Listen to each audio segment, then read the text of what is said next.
Olá, boa tarde, seja muito bem-vindo. Nós estamos ao vivo, agora são 15 horas e 30 minutos pontualmente pelo horário de Brasília.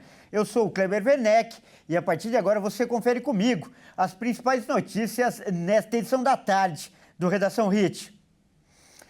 E a primeira turma do STF formou maioria para que o ex-presidente Jair Bolsonaro e mais 7 acusados de participar de uma tentativa de golpe de Estado se tornassem réus no processo. Vamos ver agora um resumo do segundo dia de julgamento. Por unanimidade, a primeira turma do Supremo Tribunal Federal votou para tornar réu o ex-presidente Bolsonaro e mais 7 aliados. Os 5 ministros votaram para aceitar a denúncia apresentada pela Procuradoria-Geral da República. O primeiro voto foi de Alexandre de Moraes, em um longo voto de quase 2 horas, que defendeu o recebimento da denúncia contra os 8 investigados.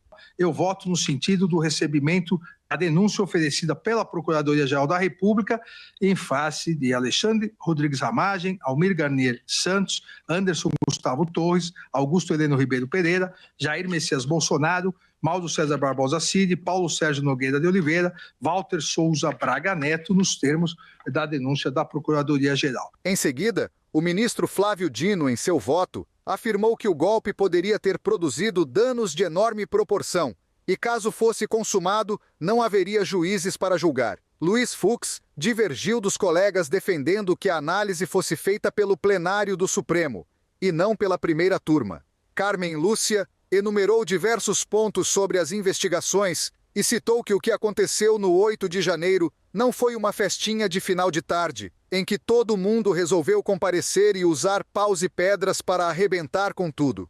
Por último, o ministro Cristiano Zanin disse que estava longe de ser uma denúncia amparada exclusivamente em uma delação premiada, pois os diversos documentos, vídeos e materiais confirmam o que foi apresentado pela acusação. Além de Bolsonaro, os denunciados que se tornaram réus são Alexandre Ramagem, ex-diretor da ABIN, Almir Garnier, ex-comandante da Marinha, Anderson Torres, ex-ministro da Justiça, Augusto Heleno, ex-ministro do Gabinete de Segurança da República, Mauro Cid, ex-ajudante de ordens da Presidência, Paulo Sérgio Nogueira, ex-ministro da Defesa, e Braga Neto, ex-ministro da Casa Civil de Bolsonaro. Segundo a Procuradoria-Geral da República, esses 8 nomes compõem o chamado núcleo crucial da tentativa de ruptura democrática.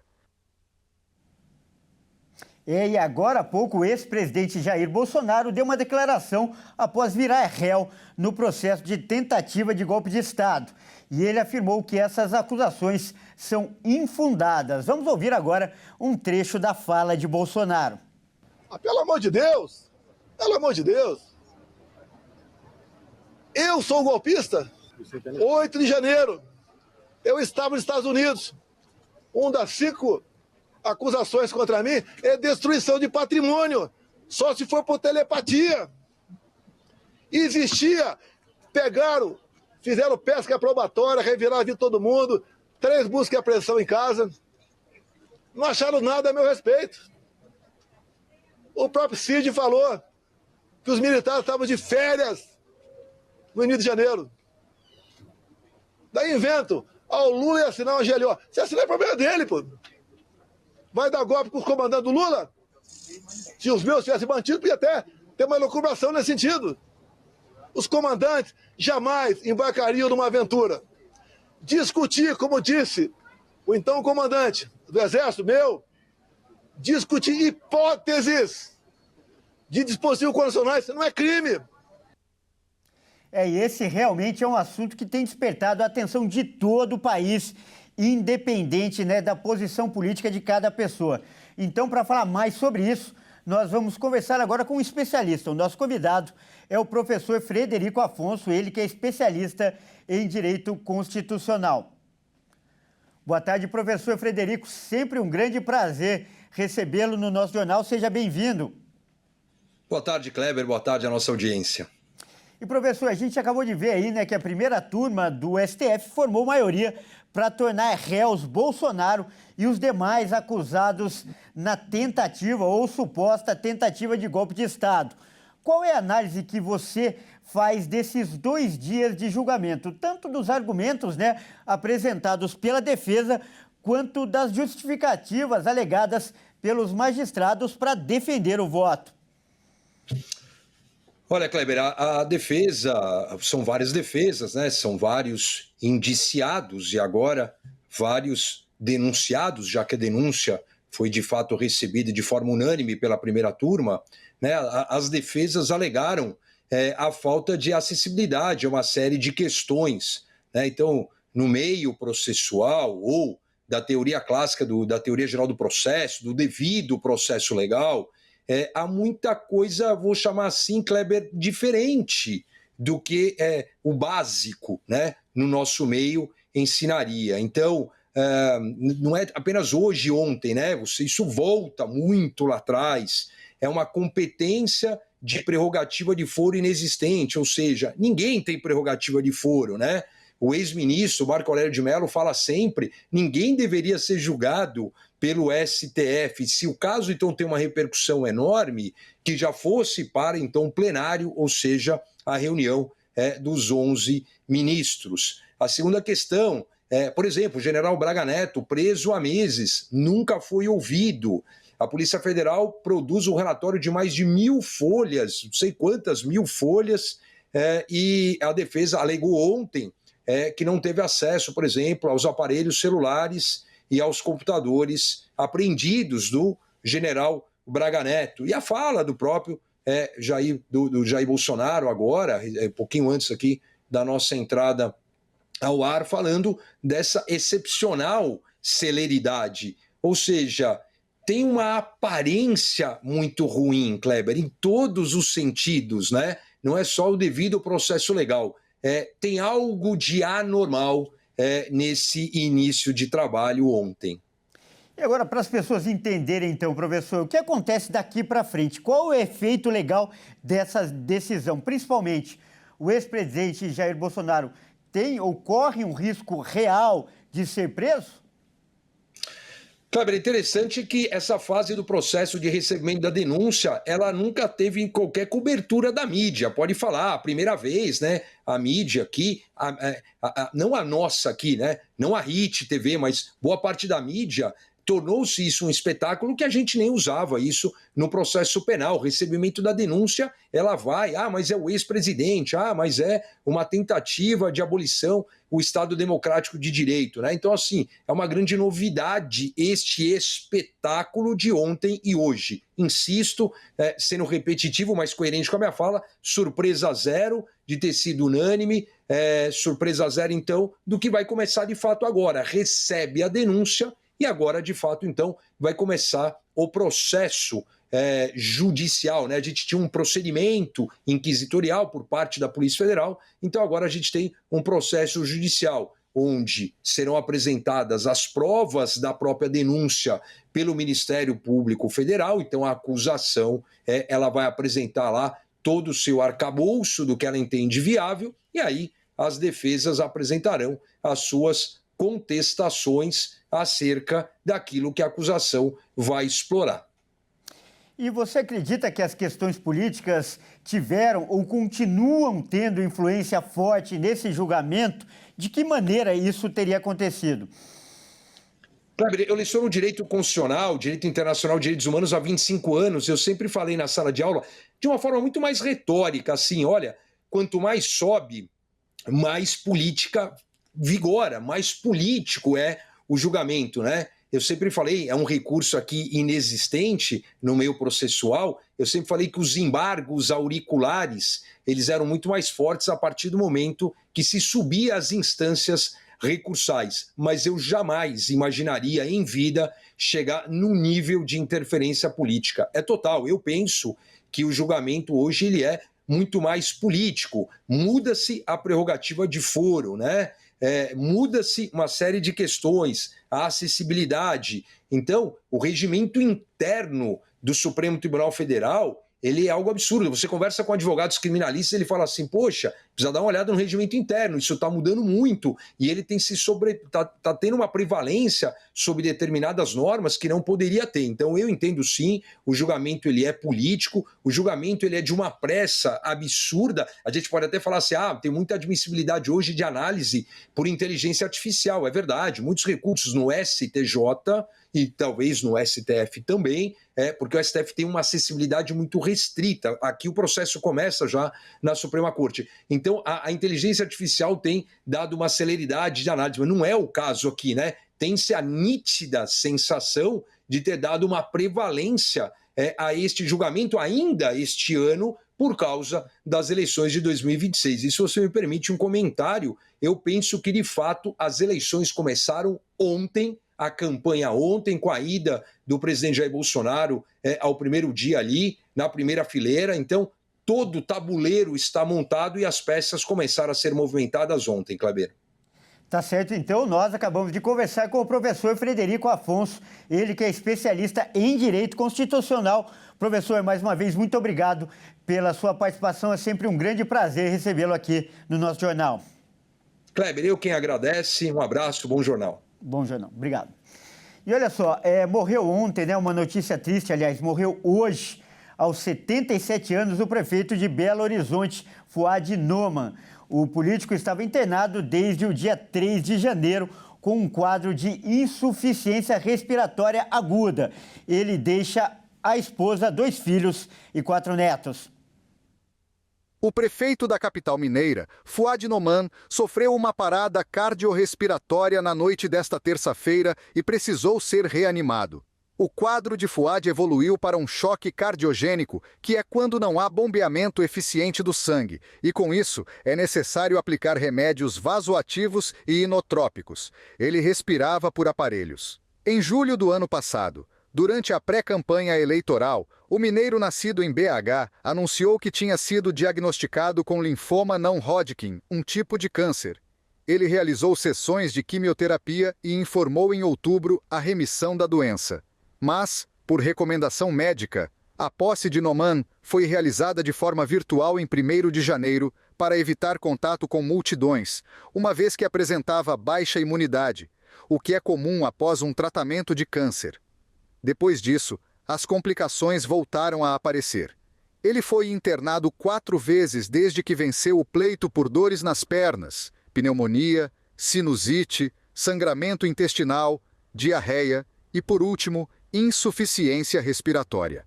Fouad ficou internado por 82 dias. Fouad Noman trabalhou como secretário da Fazenda de Minas Gerais durante o primeiro mandato do governo de Aécio Neves. Depois, comandou a Secretaria de Transporte e Obras Públicas no segundo mandato do tucano. Filiado ao PSD desde 2020, foi eleito vice-prefeito de Belo Horizonte na chapa de Alexandre Calil, assumiu a prefeitura com a saída de Calil para disputar o governo e foi reeleito em 2024. No pleito, ele recebeu quase 54% dos votos válidos. Bom, e agora a gente vai fazer um giro pelo país com os nossos repórteres para saber o que é notícia hoje, nesta quarta-feira. Olha só, a gente começa, né? Olha só essa história. Um supermercado de Santa Catarina, ele foi condenado pela justiça e o motivo foi porque uma funcionária disse que era proibida de ir ao banheiro, isso mesmo, durante o horário de trabalho. Quem vai trazer as informações agora é a repórter Edna Schmidt. Uma trabalhadora de um supermercado de Rio do Sul, no Vale do Itajaí, ganhou na justiça o direito a uma indenização de R$20 mil por danos morais. O motivo? Os pedidos para ir ao banheiro eram frequentemente ignorados e a espera chegava a durar até 1 hora. A informação é do site G1SC. Segundo o processo, a situação era recorrente entre os funcionários, mas afetava principalmente as mulheres. A Justiça do Trabalho entendeu que houve assédio moral e prática discriminatória por parte da empresa. Os juros do empréstimo consignado para aposentados do INSS vão aumentar para 1,85% ao mês. Quem vai trazer as informações agora é o repórter Wellington Pael, do Mato Grosso do Sul. Os aposentados e pensionistas do INSS vão pagar mais nas faturas de operações de crédito consignado. O Conselho Nacional da Previdência Social aprovou o novo limite de juros de 1,85% ao mês para essas operações. As informações são da Agência Brasil. O novo teto é meio ponto percentual maior do que o limite atual, de 1,8% ao mês, nível que vigorava desde o início de janeiro. O teto dos juros para o cartão de crédito consignado foi mantido em 2,46% ao mês. Propostas pelo governo, as medidas entram em vigor 5 dias após a instrução normativa ser publicada no Diário Oficial da União, o que ocorrerá nos próximos dias. Os bancos haviam pedido a elevação do teto para 1,99% ao mês. O governo proporia um teto de 1,88% ao mês, mas desistiu da ideia para apoiar a proposta da Confederação Nacional do Comércio de teto de 1,85%. A justificativa para o aumento foram as altas recentes na taxa Selic, que define os juros básicos da economia. Desde janeiro, o Comitê de Política Monetária do Banco Central elevou os juros básicos de 12,25% para 14,25% ao ano. Por causa dos juros maiores, diversos bancos pararam de conceder o crédito consignado, alegando inviabilidade das operações com o teto atual. Apenas o representante dos bancos votou contra a medida, alegando descompasso entre os juros do consignado e a realidade do mercado financeiro. As instituições financeiras pediram teto de 1,99% ao ano para permitir a retomada plena das concessões. Uma resolução do Conselho Monetário Nacional de 2021 determina a viabilidade econômica da concessão de crédito consignado ao INSS. Com o novo teto, os bancos oficiais poderão continuar ou voltar a emprestar pela modalidade. Segundo os dados mais recentes do Banco Central, referentes à última semana de fevereiro, o Banco da Amazônia cobrava 1,84% ao mês, percentual acima do teto e, portanto, sem emprestar. Já a Caixa Econômica Federal e o Banco do Brasil, 1,8% ao mês. Quando a taxa média está acima do teto atual de 1,8% ao mês, essas taxas, na prática, significam que as instituições suspenderam a oferta desse tipo de crédito. O levantamento do BC considera apenas a alta da taxa Selic em janeiro, sem considerar a elevação em março. Em agosto de 2023, quando o Banco Central começou a cortar a Selic, o ministro da Previdência Social, Carlos Lupe, havia dito para a pasta acompanhar o movimento e propor reduções no teto do consignado a medidas que os juros baixassem. Durante o ciclo de baixa dos juros básicos, o CNPS reduziu o teto de crédito consignado aos segurados do INSS. Com o novo ciclo de alta de Selic em setembro do ano passado, o aumento do teto dos juros do consignado não acompanhou a evolução da taxa básica. O limite ficou inalterado de junho do ano passado a janeiro deste ano. Com a situação, instituições como Banco do Brasil, Itaú, Santander, PAN, BMG, Mercantil e também o Banrisul chegaram a suspender a oferta do consignado do INSS nos correspondentes bancários no fim de 2024. E olha só, o pedágio eletrônico instalado na rodovia Rio-Santos já registrou mais de 1 milhão de multas em pouco mais de um ano. Os motoristas que passam pelo local reclamam que a falta de sinalização e de fiscalização tem prejudicado bastante. Quem vai contar essa história agora é o Anderson Nascimento. O pedágio eletrônico da rodovia Rio-Santos, no Rio de Janeiro, registrou mais de 1 milhão de multas em pouco mais de um ano, de setembro de 2023 a dezembro de 2024. A média é de 66 mil infrações por mês. A arrecadação em multas passou de 200 milhões de reais no mesmo período. A cobrança funciona da seguinte forma: o aparelho registra a passagem do veículo e só depois paga o pedágio. Sem cancela e cabine de cobrança, o sistema melhora a fluidez no trânsito e diminui congestionamentos. O motorista pode fazer o pagamento em até 30 dias pelo aplicativo ou rede social da concessionária CCR Rio-São Paulo, que administra a via ou em pontos físicos de atendimento. A multa é de R$ 195,23. e o motorista perde 5 pontos na carteira de habilitação. A infração é considerada evasão de pedágio. Da rodovia desde a capital do Rio até depois do município de Itaguaí, que fica a 80 quilômetros, foi avistada 3 placas avisando a cobrança eletrônica no local do pedágio. A concessionária afirma que faz campanha de conscientização com faixas na estrada e abordagens aos motoristas. Olha só, um homem foi flagrado pilotando um patinete em ruas movimentadas da cidade de Salvador, na Bahia. Segundo o velocímetro de um motorista que passava pelo local e acompanhou o patinete, a velocidade chegou a 60 km por hora. Quem vai trazer as informações agora sobre esse caso é o Cleiton Rodrigues.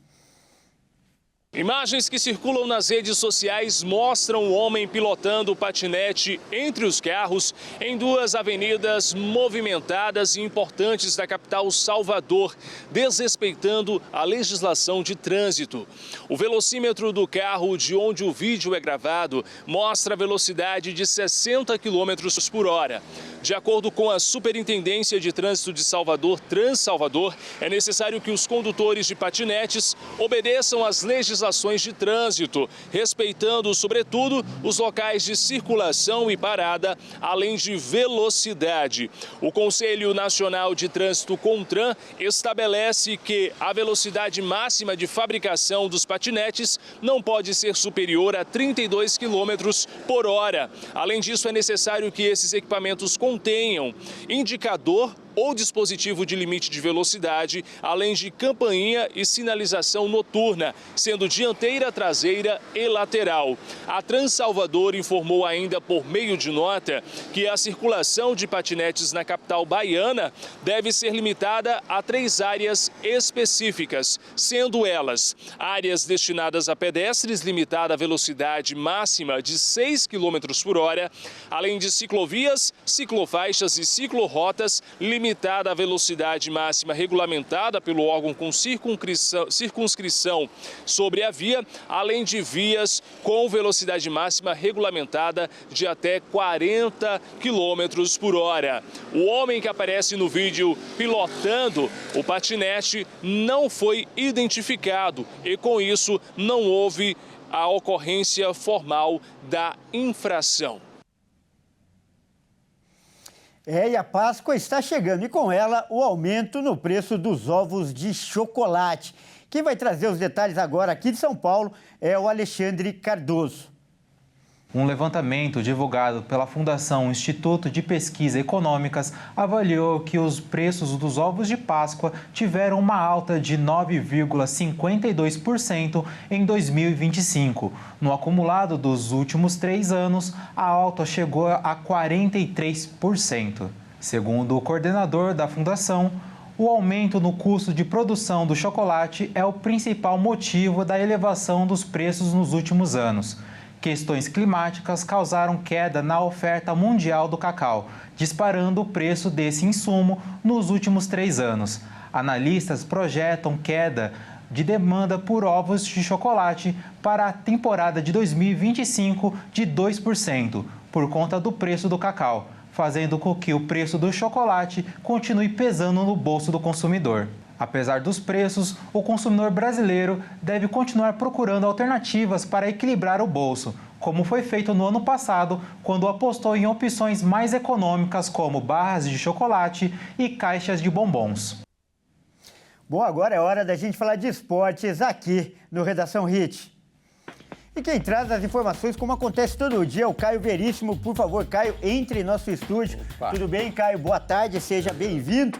E, Caio, infelizmente a notícia não é nada boa, né? Afinal, o Brasil perdeu e perdeu feio ontem para a Argentina, se complicando nas eliminatórias, não é, Caio? Conta pra gente. Isso mesmo, Kleber. Mais uma vez, boa tarde a você, a todos que nos assistem. Bom, depois do vexame de ontem, muita gente está questionando o futuro da nossa seleção e até mesmo os torcedores mais jovens. Vamos ver. Eu vejo que os grandes jogadores da seleção brasileira, eles jogam melhores em clubes de fora do país do que na seleção. Eu acho que para jogar na seleção tem que ter raça, tem que ter força, e isso que está faltando os jogadores entregar. A fala do pequeno Enzo resume bem o sentimento da torcida brasileira no dia seguinte ao vexame. Os 4-1 para a Argentina só ficam atrás mesmo do 7-1 para a Alemanha, mas a dor e a humilhação são as mesmas.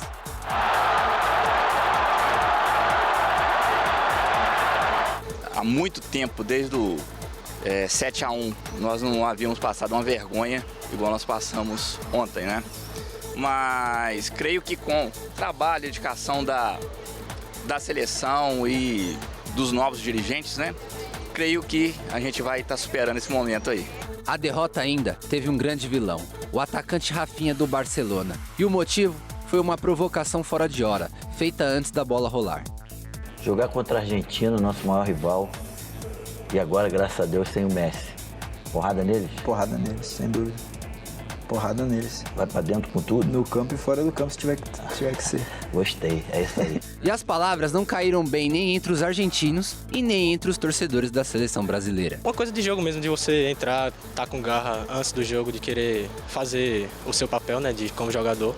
Mas em campo ele não conseguiu demonstrar isso, né? A gente viu que ele não fez nada de produtivo, não conseguiu marcar o gol que ele disse que ia fazer. Então acho que ele só falou muito e fez pouco. Ele foi muito ingênuo, sabendo que ele ia jogar na casa dos argentinos lá, né?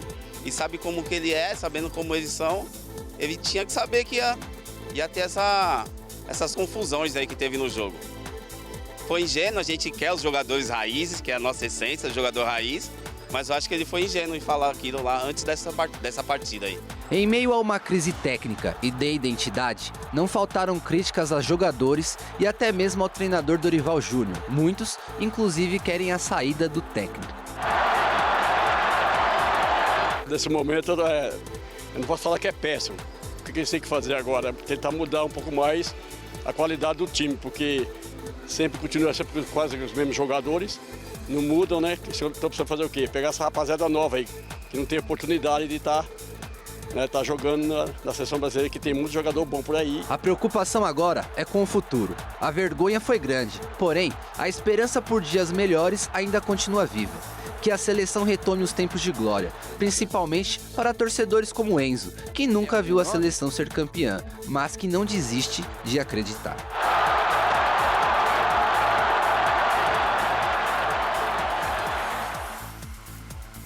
Realmente uma noite para esquecer. E depois dessa noite, se tem alguém muito pressionado, né, depois dessa derrota duríssima, é o técnico da seleção, ainda técnico da seleção, o Dorival Júnior, não é, cara? É, ainda técnico, né, Kleber? Bom, a competência do Dorival à frente da seleção voltou a ser muito questionada depois dessa partida de ontem. E novos nomes para assumir o Brasil surgiram mais uma vez, veja só. A pressão sobre o trabalho de Dorival Júnior chegou ao maior nível após goleada de 4-1 e atuação vexatória da seleção brasileira diante da maior rival, a Argentina. O debate pela troca de comando da seleção está aquecido dentro da CBF. O problema é que os prováveis substitutos de Dorival participarão do Mundial de Clubes entre junho e julho, e isso provoca um dilema: quando deve ser tomada a decisão sobre a possível troca? O nome de Carlo Ancelotti voltou a ser pauta. Técnico preferido para o cargo por Edinaldo Rodrigues, o italiano tem contrato até meados de 2026, mas a permanência em Madrid é considerada improvável após o Mundial de Clubes. Ancelotti confessou a pessoas próximas que vê o interesse brasileiro com bons olhos. Outro nome que vem ganhando força é o de Felipe Luiz, mas o treinador do Flamengo já definiu sua posição. Ele não pretende deixar o clube. Outros nomes com menor aprovação interna são o de Jorge Jesus, do Al Hilal, e Abel Ferreira, do Palmeiras. Essa realidade abre a possibilidade para a decisão ser tomada após a data FIFA de junho, quando o Brasil encara o Equador fora de casa e o Paraguai como mandante. Com um cenário de extrema pressão e dúvidas, a seleção brasileira sai da data FIFA na quarta colocação nas eliminatórias, com os mesmos 21 pontos de Uruguai em terceiro e Paraguai em quinto. Dorival Júnior assumiu a seleção em janeiro de 2024 e desde então disputou 16 jogos com 7 vitórias, 7 empates e 2 derrotas. Na Copa América de 2024, foi eliminado pelo Uruguai nas quartas de final. Bom, e saiu uma informação de que o presidente da CBF, Edinaldo Rodrigues, marcou uma reunião na sexta-feira com Dorival Júnior para decidir se o técnico continua ou não à frente da seleção. A gente vai ficar de olho. E é isso, Kleber. Eu fico por aqui. Um abraço a você e a todos que nos assistem. Até mais. Muito obrigado pelas informações. Até mais. Bom, é isso aí, essa edição fica por aqui. Eu agradeço demais pela sua companhia e você que não é de São Paulo, não nos acompanha pela RIS TV, fique agora com a sua programação local. Ótima tarde e até mais.